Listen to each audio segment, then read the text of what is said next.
These ghost-like figures are US helicopters on a mission to capture Venezuelan President Nicolas Maduro. Now CNN has found the operation's success came down to 2 critical minutes of extremely high risk, according to a review of eyewitness videos from the scene.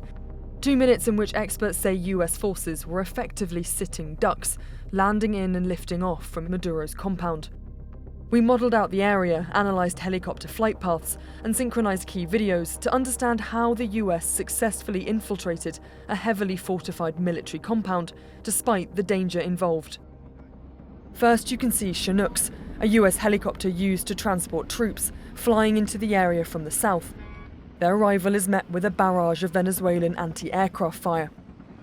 Within seconds, more helicopters, this time Black Hawks and attacking aircraft, are seen arriving and circling overhead. They release intense fire. US General Dan Kane later described this as multiple self-defense engagements. At least 100 people died in the overall operation, Venezuelan authorities have since claimed. And aftermath pictures hint at the deadly cost: blood on the ground, large burnt areas, and blown-out cars. 2 of the riskiest moments of the US operation are visible in the videos we're going to show you next. A Chinook coming into land, a point when US forces are at their most vulnerable. Then you see a Chinook taking off. You see it again in this video as it's gaining altitude. Then a second Chinook takes off, around 20 seconds later.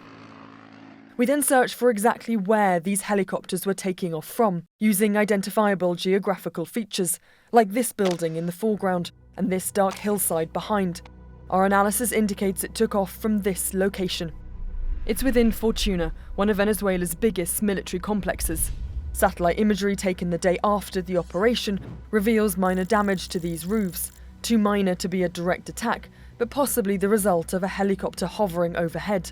Where Maduro stayed in Fortuna was previously undisclosed, but CNN's analysis gives the most definitive picture yet of where he was that night and his likely residence. Past videos show the former president seemingly at home at this location. He was inside a building here in 2024. That building was converted into a large white complex last year, and he was over here in July, sitting outside having coffee. As the Chinooks take off from this location, attack helicopters can be seen circling overhead and firing to protect the Chinooks as they depart. We spoke to a former member of the US Air Force's elite special warfare team, Wes Bryant, about this critical sighting. Clearly, I think this was the best move to land right on the compound, because the key here was, of course, speed and surprise, but it was also the timing. They needed to get in and out as quick as possible. How many of the helicopters in this operation would be landing right on the compound? I would say likely up to 2. So if it's just 1 or 2 helicopters, is there a chance that Maduro could be on board? There's a chance, absolutely. I mean, he would have been on board one of those Chinooks. Bryant believes the operation was ultimately quite lucky. I think it largely had to do with the element of surprise. It's not going to happen again, this seamlessly by any means.